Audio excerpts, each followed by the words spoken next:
Good morning, everyone, and welcome to today's Daily Word. Today is Maundy Thursday. It's April 14th.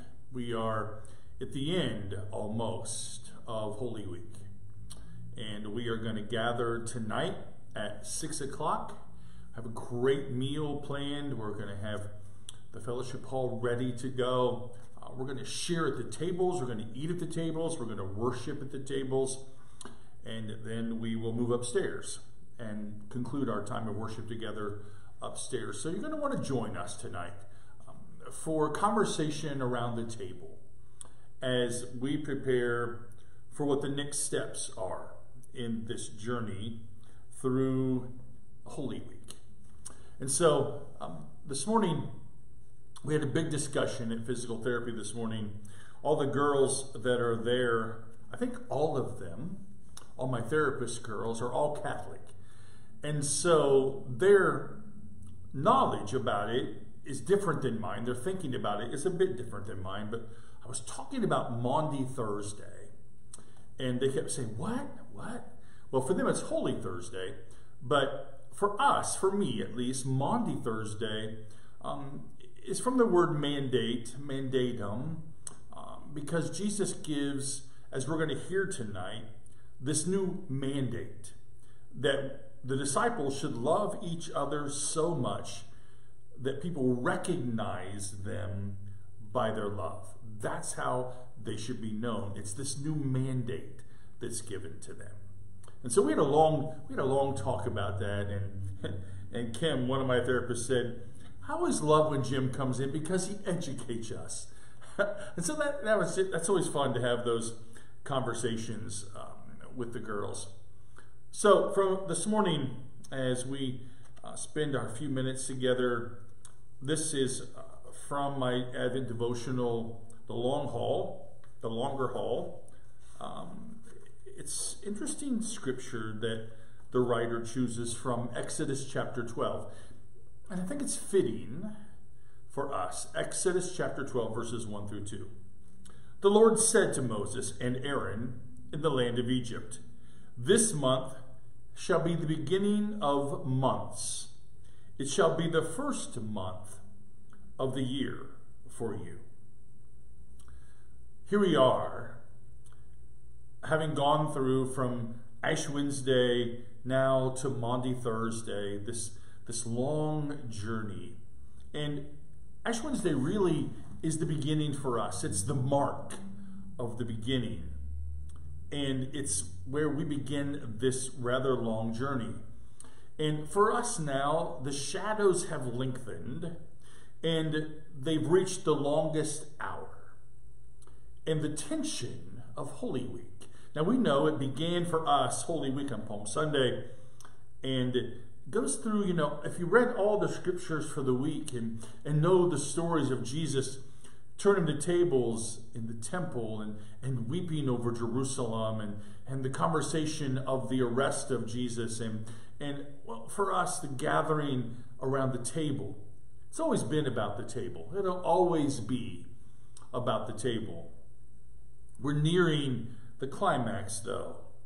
And for us tonight, there is the reminder, the remembrance of a meal shared with teacher and disciples around the table. And following the meal, their lives are about to be broken apart and anguish is about to take place. Tonight, we'll mark the moment, this important moment gathered around the table before all hell breaks loose. And, we should, I think for us, in this night as we gather, you really shouldn't miss tonight. I just want to implore you to come. I know it's easier said than done, but I just want to implore you to come. Because tonight we're going to, I think, experience every emotion. We could memorize every face around the table to know that this story begins to take a different turn after the meal is over, after the feet are washed, after the mandate is given.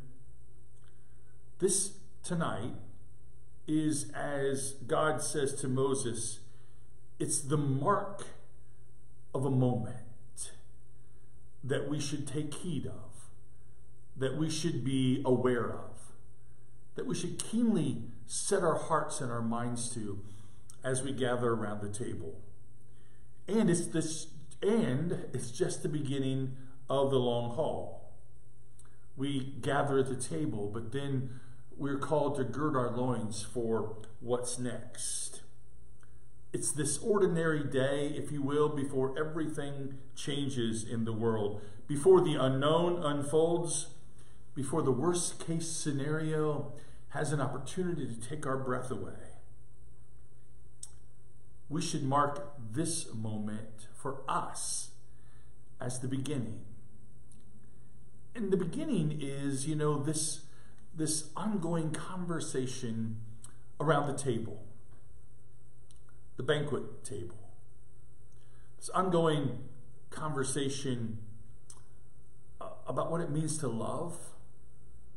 And not just love in a sense of the old song, I love dogs and cats and rainy nights and whatever it is, but Jesus said to the disciples that their love for each other should be so evident, so strong, so overwhelming, that just by watching their actions and their love for each other, people would say they must be disciples because of their love. We should mark this day as a call on us to love in such a way that people would look at us and say, they must be disciples. They must be disciples. They must be people of the way. For us tonight, we're going to mark the moment as we gather around the table. We're going to mark the moment as we share the bread and the cup. We're going to mark the moment as we hear the scripture. We're going to mark the moment as we lift our voices in song. We're going to mark the moment around the table when we look in each other's eyes and know that we're called to love in such a powerful way. So, I hope you'll join us tonight. I hope you'll set aside everything else. Just set it aside for a little bit of time. Come and share in a really good meal. I promise it'll be good.